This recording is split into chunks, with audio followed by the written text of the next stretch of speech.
Hello friends, I am Dr. Sirajul Afaisi. I welcome you in my YouTube channel. Today in this video I am going to talk about UV visible spectroscopy, history and introduction to spectroscopy, basic principle, the law of absorptions, instrumentation of UV visible spectroscopy, applications, conclusions and references. So I hope this video will be helpful to you. If you like this video, then please subscribe my channel. The history of spectroscopy. Spectroscopy began with the Isaac Newton's optics experiments. Newton applied the world spectrum to describe the rainbow of colors. During the early 18th, Joseph von Fraunhofer made experimental evidence advantage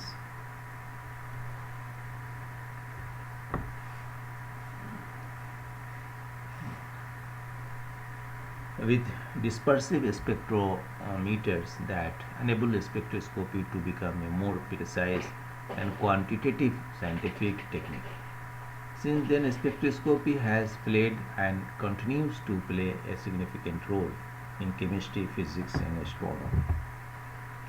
Now, spectroscopy is the branch of science dealing with the study of interaction of electromagnetic radiation with matter. Spectroscopy is the most powerful tools available for the study of atomic and molecular structure and is used in the analysis of wide range of samples. Its two main types: atomic absorptions, atomic spectroscopy, and molecular spectroscopy. So, basic principle: light is supposed to dual characteristic, corpuscular and waveform. Thus, a beam of light may be understood as electromagnetic wave form, photons of energy propagated at the speed of light. The term electromagnetic in a precise descriptions of the radiations in that the radiation is made up of electrical and magnetic wave which are in phase and perpendicular to each other and to the direction of propagation.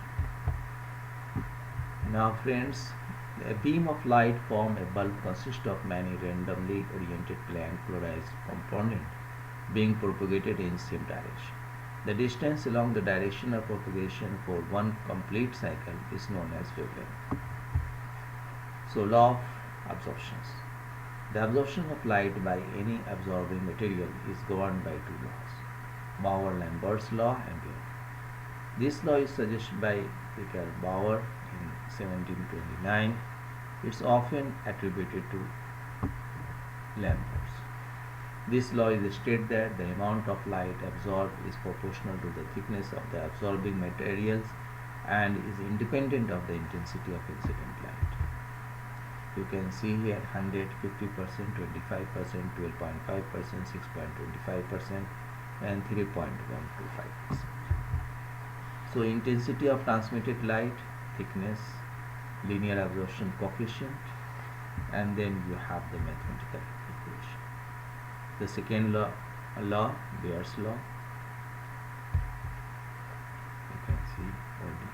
Now some important terms. Chromophore functional group that give electronic transition. Oxochrome substituents with unshared pair electrons like OH and NH. When attached to pi chromophore, they generally move the absorptions maximum to longer wavelength. Bathochromic shift to longer wavelength, also called red shift. Hypsochromic shift to shorter wavelength, also called blue shift. Hyperchromic increase in epsilon of a band.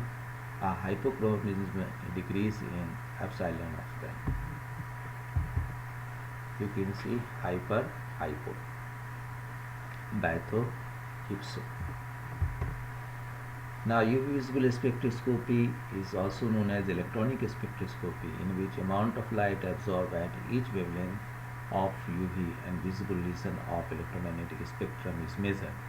These absorptions of electromagnetic radiation by molecule lead to molecular excitation. So, ultraviolet and visible spectroscopy, this is the earliest method of molecular spectroscopy. The phenomenon of interaction of molecules with ultraviolet and visible light Absorptions of photon results in electronic transition of a molecule, and electrons are promoted from ground state to higher electronic states. So the first discovery of electromagnetic wave rather than light came in 1800. Uh, the types of electromagnetization are broadly classified into following classes: gamma, X-rays, ultraviolet, visible, infrared, terahertz, microwave, and radio waves. So this is the pictorial diagrams. This is the range. You see the visible light, shorter wavelength and higher frequency than infrared electromagnetic wave. We can see red, violet, purple.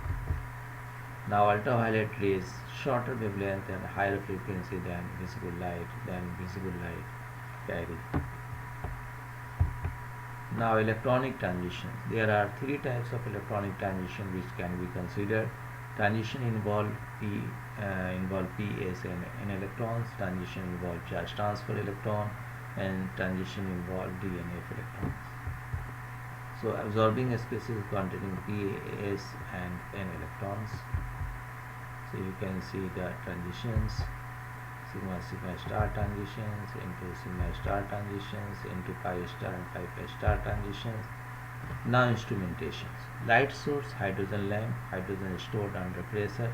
Deuterium lamp and xenon lamp is not regularly used because of instability and also the radiations of UV causes the generations of ozone by ionization of the oxygen molecule.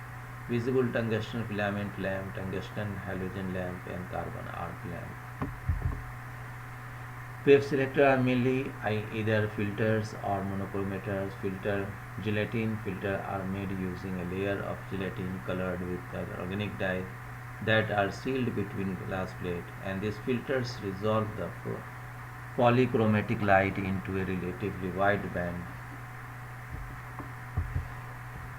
Now about the monochromator: exit slit, focusing lens or mirror, prisming grating, single and double beam spectrometer. Single beam, there is only one light beam or optical path from the source through to the detector. Double beam, the light from the source after passing through the monochromator is split into two separate beams, one for the sample and one for reference. So you can see the sample, detector, ratio, reference, mirror, slit, monochromator, source. You can see a sample, reference, mirror, single beam spectrophotometer. A single beam of radiations pass through a single cell. The reference cell is used to set the absorption scale at 0 for a wavelength to be studied. It is then replaced by the sample cell to determine the absorbance of the sample at that point. This was the earliest design and is still used in both teaching and industrial lab. You can see the light, monochromator, prism, sample, transmitted light, photodetectors, recorder or computer. Source, entrance slit, dispersion device, exit slit, sample, detector.